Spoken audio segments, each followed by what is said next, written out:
जब भी हम फाइनेंस, शेयर बाजार या इन्वेस्टिंग के बारे में सोचते हैं ना, तो सबसे पहले दिमाग में क्या आता है? शायद एक ठंडी सी मशीन। बिल्कुल, कुछ कैलकुलेटर्स या फिर स्क्रीन पर चमकते हुए लाल और हरे नंबर, है ना? मतलब हमें हमेशा यही लगता है कि ये सब सिर्फ गणित, आंकड़ों और तार्किक फैसलों का खेल है। हाँ, आम धारणा तो यही है ना?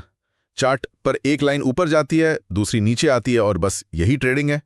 ऐसा लगता है कि अगर आपके पास सही फॉर्मूला है तो आप जीत गए। और ये बहुत ही आम धारणा है। और सच कहूं तो शायद सबसे खतरनाक भी। खतरनाक कैसे? क्योंकि हमें लगता है कि अगर हम चार्ट्स और नंबर्स को समझ लेंगे तो बाजार पूरी तरह से हमारे नियंत्रण में आ जाएगा, लेकिन असलियत इसके बिल्कुल उलट है। और मुझे लगता है कि यही बात इस पूरे विषय को इतना दिलचस्प बनाती है। जब हम विदेशी मुद्रा विनिमय यानी फॉरेक्स ट्रेडिंग की दुनिया में गहराई से उतरते हैं तो वो कैलकुलेटर अचानक काम करना बंद कर देता है। बिल्कुल सही कहा आपने, क्योंकि अचानक ये एहसास होता है कि बाजार कोई मशीन नहीं है, बल्कि एक आईना है। एक ऐसा आईना जो इंसान के सबसे गहरे डरों, उसके लालच और उसके अहंकार को दर्शाता है। और आज के हमारे इस गहन विश्लेषण का पूरा आधार भी तो यही है। हाँ, आज हम जेरेड एफ मार्टिनेज की मशहूर किताब the 10 essentials of forex trading के शुरुआती 5 अध्यायों को खंगालने वाले हैं। और मैं पहले ही बता दूं, ये कोई आम फाइनेंस की किताब नहीं है। बिल्कुल नहीं। ये सामग्री इसलिए बहुत खास है क्योंकि ये सिर्फ ये नहीं बताती कि फॉरेक्स बाजार काम कैसे करता है, बल्कि ये समझाती है कि इंसान इस बाजार में फैसले कैसे लेता है। जी हाँ, ये इतिहास, ट्रेडिंग के मनोविज्ञान, सॉफ्टवेयर की असलियत और जापानी कैंडलस्टिक्स के सदियों पुराने विज्ञान को एक ही धागे में पिरोती है। तो आज का हमारा मकसद सिर्फ भारी भरकम वित्तीय शब्दों को रटना नहीं है। हम ये डिकोड करेंगे कि फॉरेक्स ट्रेडिंग सिर्फ गणित का खेल क्यों नहीं है। ये इंसानी जज्बात, कड़े अनुशासन और बाजार की छुपी हुई साइन लैंग्वेज को पढ़ने का एक सटीक विज्ञान है। सही बात है, लेकिन देखिए, चार्ट्स और सॉफ्टवेयर की उलझन में पड़ने से पहले उस मैदान को समझना जरूरी है जहां ये असली जंग लड़ी जाती है। बिल्कुल, बेसिक्स तो क्लियर होनी चाहिए। और इस बाजार की असलियत को समझने के लिए मेरे पास एक बहुत ही अजीब और सच कहूं तो हैरान करने वाली कहानी है। अच्छा, कौन सी कहानी? किताब के लेखक जेरेड एक बार ऑस्ट्रेलिया में ट्रेडिंग की क्लास ले रहे थे। वहां उनकी मुलाकात इयान नाम के एक व्यक्ति से हुई। इयान कोई साधारण इन्वेस्टर नहीं था, वो एक पेशेवर भाड़े का सैनिक था, मतलब एक मर्जिनरी। अरे बाप रे! हाँ, और उसने जेरेड से साफ शब्दों में कहा कि अगर उन्होंने उसे फॉरेक्स से पैसे कमाना नहीं सिखाया तो वो उन्हें जान से मार देगा। सोचिए, उस वक्त एक शिक्षक के तौर पर जेरेड की क्या हालत हुई होगी। मैं तो सोच के ही डर रही हूँ। लेकिन पता है, इस भयानक अनुभव ने उन्हें ट्रेडिंग का सबसे बड़ा और सबसे गहरा सबक दिया।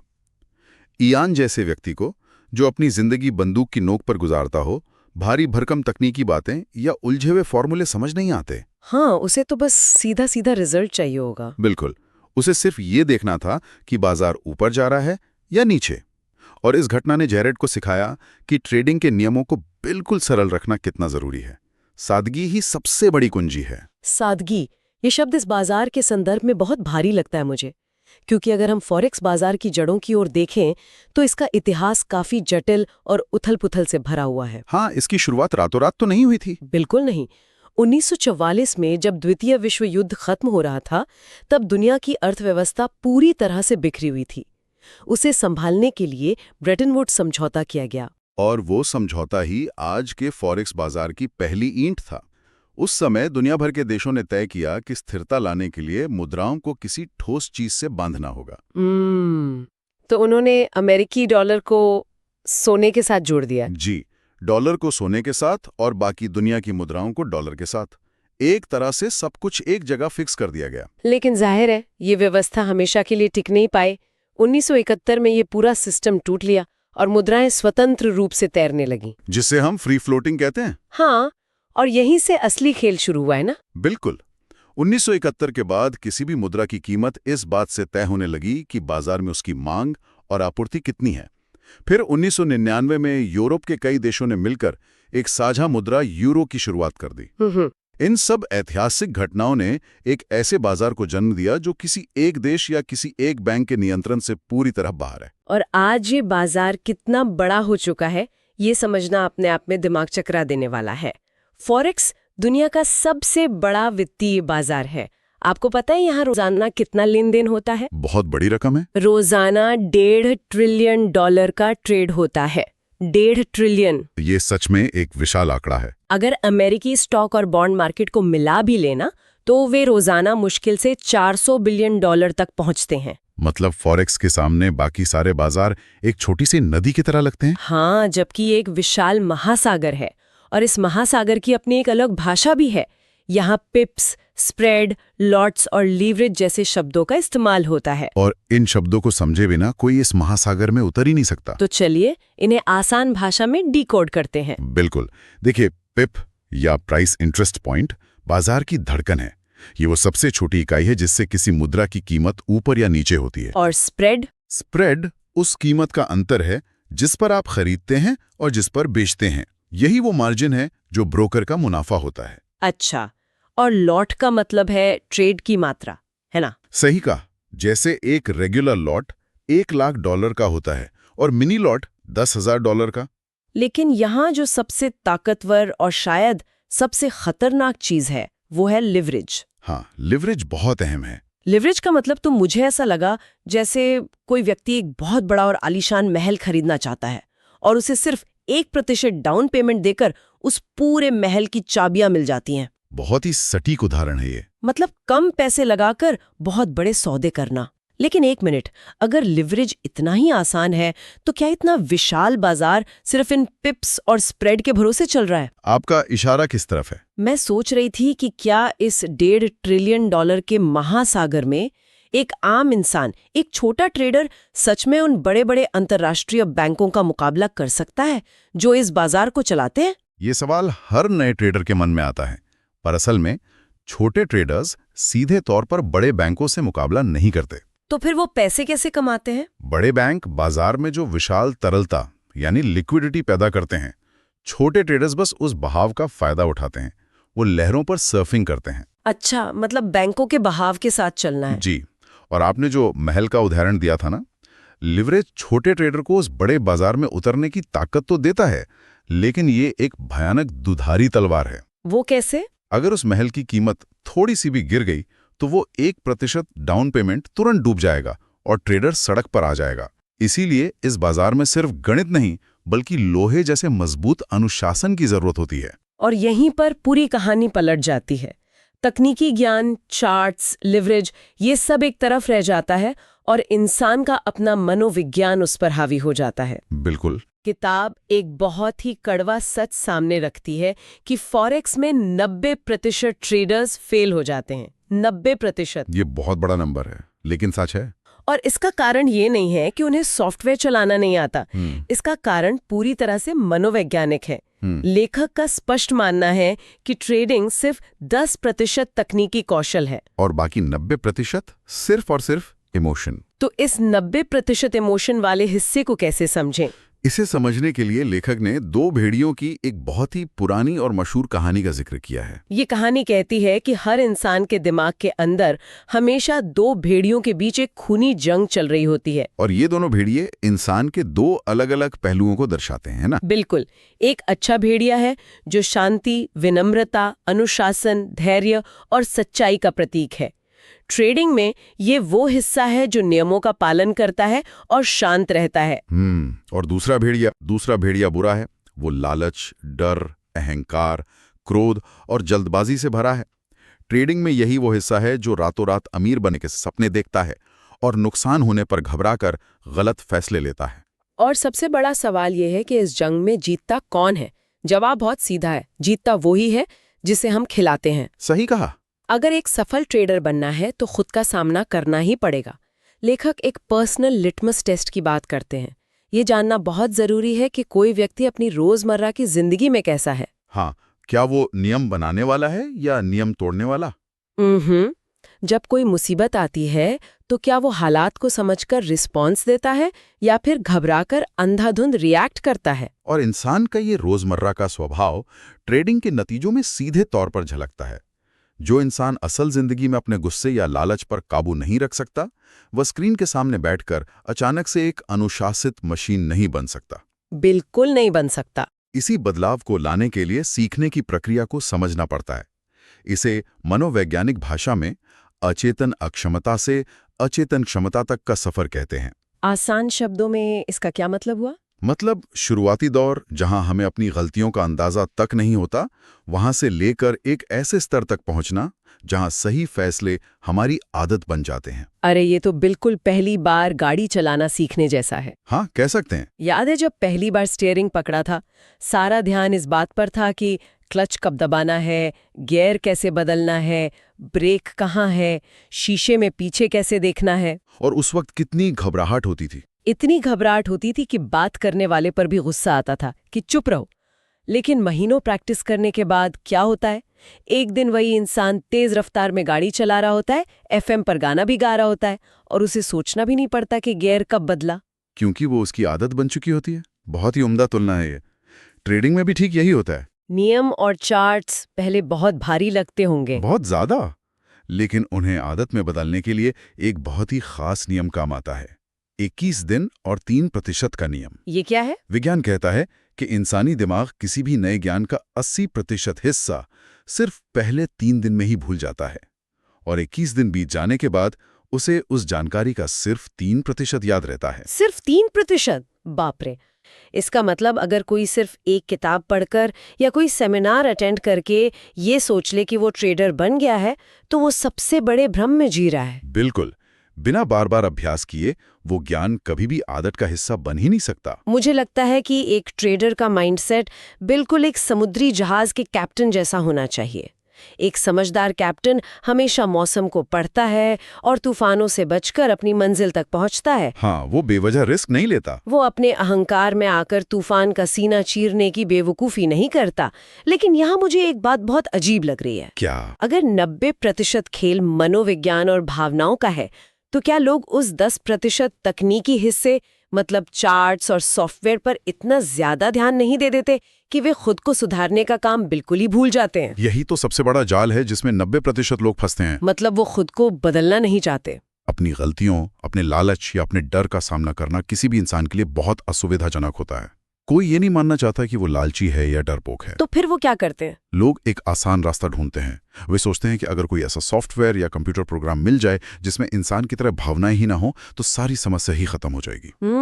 एक तरह का जादुई फॉर्मूला। बिल्कुल।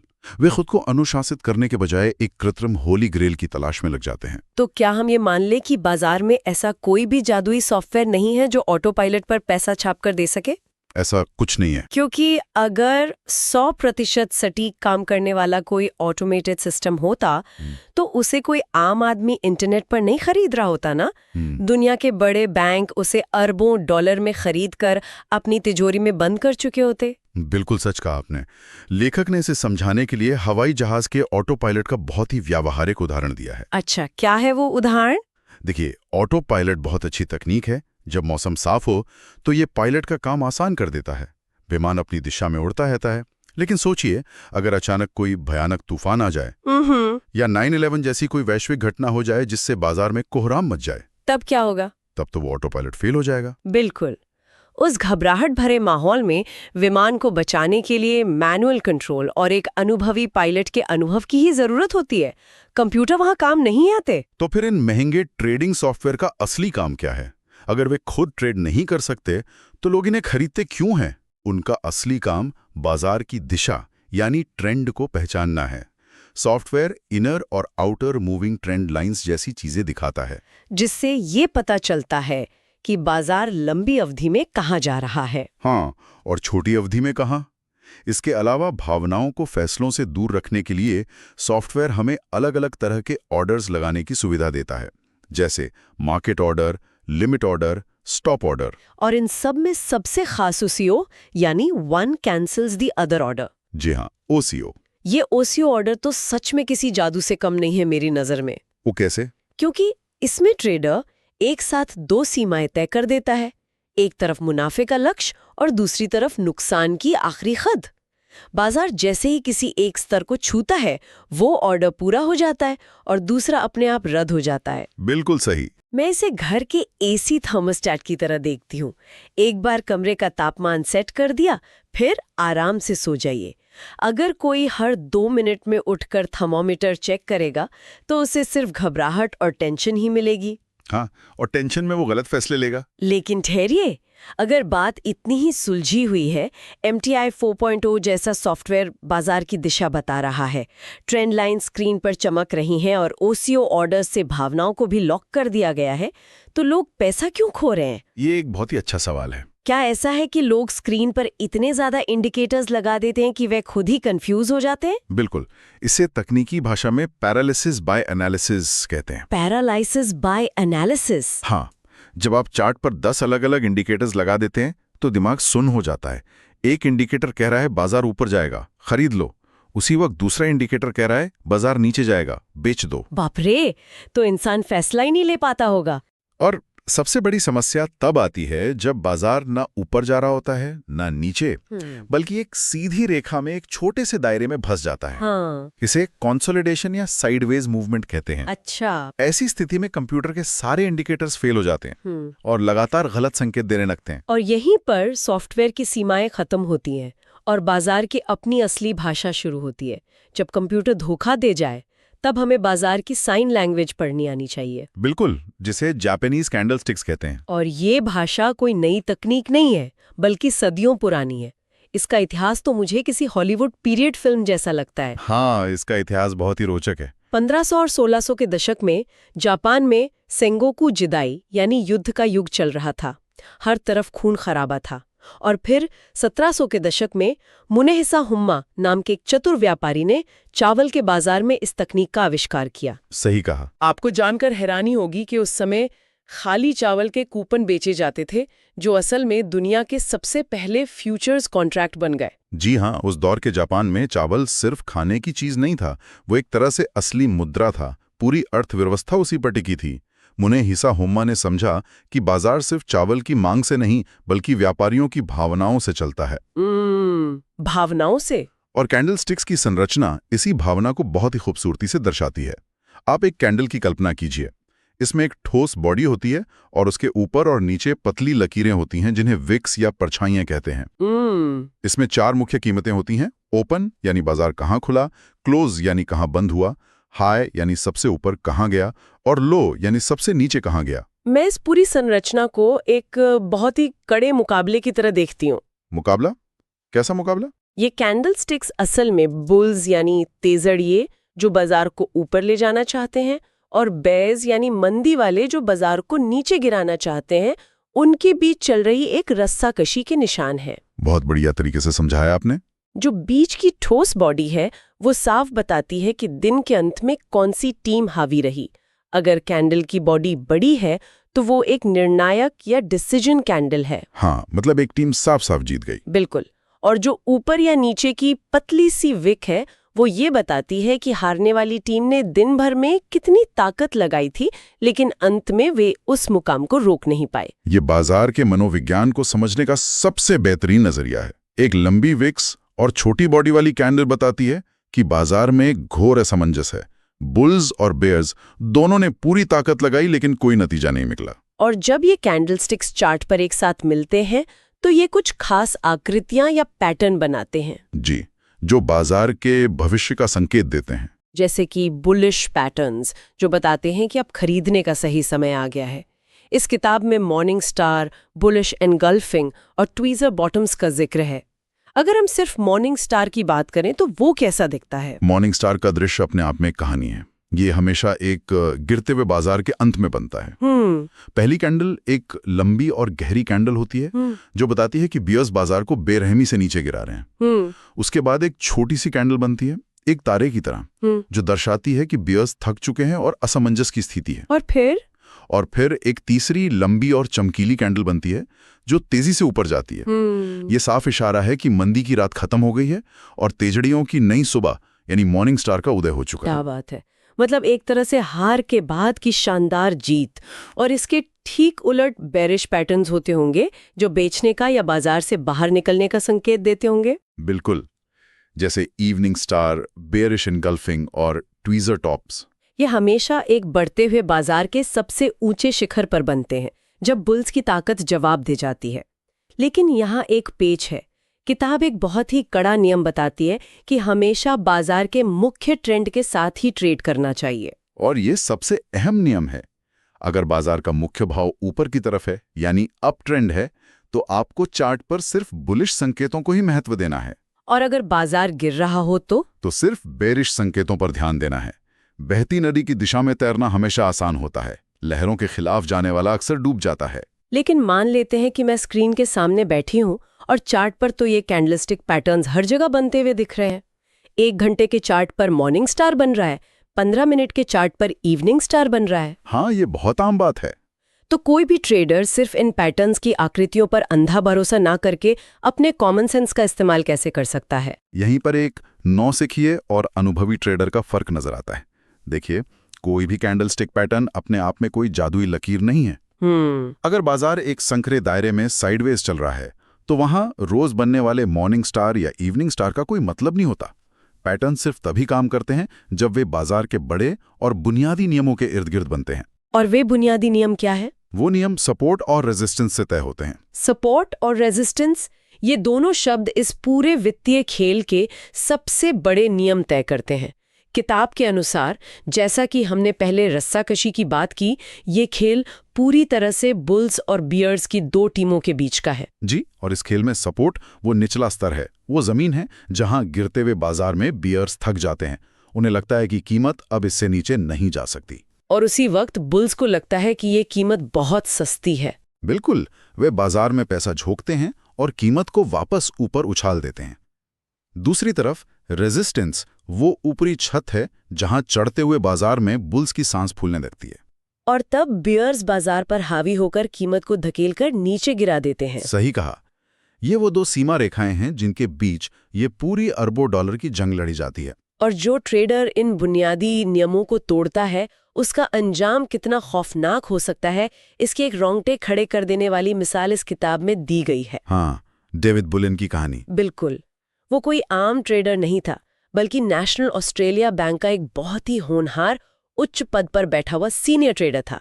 उसके पास दुनिया की सबसे बेहतरीन शिक्षा और तकनीक थी। लेकिन उसने अहंकार में आकर नियम तोड़े। हाँ, और कुल $360 मिलियन यानी करीब 3000 करोड़ रुपए का नुकसान कर दिया। बाप रे, बहुत बड़ी रकम है। उसने नुकसान वाली पोजीशंस को काटने के बजाय उनमें और पैसा डालना शुरू कर दिया।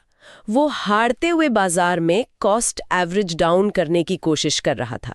आखिर इतने पढ़े लिखे इंसान ने इतनी बड़ी बेवकूफ़ी क्यों की? क्योंकि जब मनोविज्ञान हारता है ना, तो सारी डिग्रियां धरी की धरी रह जाती हैं। डेविड बुलेन जिस जाल में फंसा था, उसे ट्रेडिंग की दुनिया में होप एंड फियर ट्रैप यानी उम्मीद और डर का जाल कहते हैं। उम्मीद और डर का जाल? ये इंसान की सबसे बड़ी कमजोरी है। जब आम ट्रेडर का ट्रेड नुकसान में जाने लगता है तो उसे डरना चाहिए और बाजार से बाहर निकल जाना चाहिए। लेकिन इसके बजाय वो उम्मीद करने लगता है कि चमत्कार होगा और बाजार वापस घूमेगा। और जब मुनाफा हो रहा हो तब? और दूसरी तरफ जब उसे थोड़ा सा भी मुनाफा हो रहा होता है तो वो डर जाता है कि कहीं ये मुनाफा वापस ना चला जाए और वो जल्दी से बाहर निकल आता है।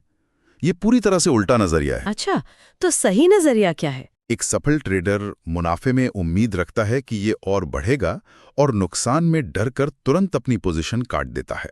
ये बात मुझे सच में बहुत गहरी लगी। अगर नेशनल ऑस्ट्रेलिया बैंक जैसे इतने बड़े संस्थान के इतने अनुभवी प्रोफेशनल्स अपने ही अहंकार और नियमों को तोड़कर इतना बड़ा साम्राज्य डुबा सकते हैं जी, तो एक आम अकेले ट्रेडर के पास इस उम्मीद और डर के जाल से बचने का आखिर क्या रास्ता बचता है? सिर्फ एक ही रास्ता है, लोहे जैसा अनुशासन और एक अटल स्टॉप लॉस ऑर्डर। बस स्टॉप लॉस? हाँ, अगर आपने ट्रेड लेने से पहले शांति से तय कर लिया है कि आप 100 रुपए से ज्यादा का नुकसान किसी भी कीमत पर नहीं सहेंगे, तो बस नहीं सहेंगे। मतलब कोई समझौता नहीं? बिल्कुल नहीं। जैसे ही बाजार आपके खिलाफ गया और आपका स्टॉप लॉस हिट हुआ, आप बिना किसी उम्मीद के बाहर आ गए। ये आपकी सबसे बड़ी ढाल है। इसके बिना कोई भी ट्रेडर इस बाजार में लंबे समय तक जिंदा नहीं रह सकता। तो इस पूरे गहन विश्लेषण को अगर हम समेटें तो ये बात शीशे की तरह साफ हो जाती है कि फॉरेक्स ट्रेडिंग कोई रातों रात अमीर बनने की लॉटरी नहीं है। बिल्कुल नहीं। ये सिर्फ टेक्निकल चार्ट्स और जापानीज पैटर्न्स को रटने का नाम भी नहीं है। ये तकनीकी ज्ञान, बाजार के ऐतिहासिक सुरागों और सबसे ज्यादा अपने आप पर, अपने डर पर और अपने लालच पर पूरी तरह से काबू पाने का एक बहुत ही नाजुक और सटीक संतुलन है। बिल्कुल बिना मजबूत मनोवैज्ञानिक ढाल और अनुशासन के दुनिया की सबसे अच्छी तकनीकी रणनीति और सबसे महंगा सॉफ्टवेयर भी किसी काम का नहीं है। ट्रेडिंग बाजार से ज्यादा खुद से लड़ने की प्रक्रिया है। बिल्कुल सही। और अब अंत में एक ऐसा विचार है जिस पर मुझे लगता है कि हर किसी को खुद गहराई से सोचना चाहिए। वो क्या? लेखक जेरेड एफ मार्टिनेज का कहना है कि बाजार बिल्कुल हमारी प्रकृति की तरह है। जैसे प्रकृति उथल-पुथल के बाद हमेशा अपना संतुलन ढूंढ लेती है, वैसे ही बाजार भी हमेशा इंसानी डर और लालच के बीच अपना संतुलन बना लेता है। हाँ, बाजार को चलाने वाली ऊर्जा ये इंसानी फितरती है।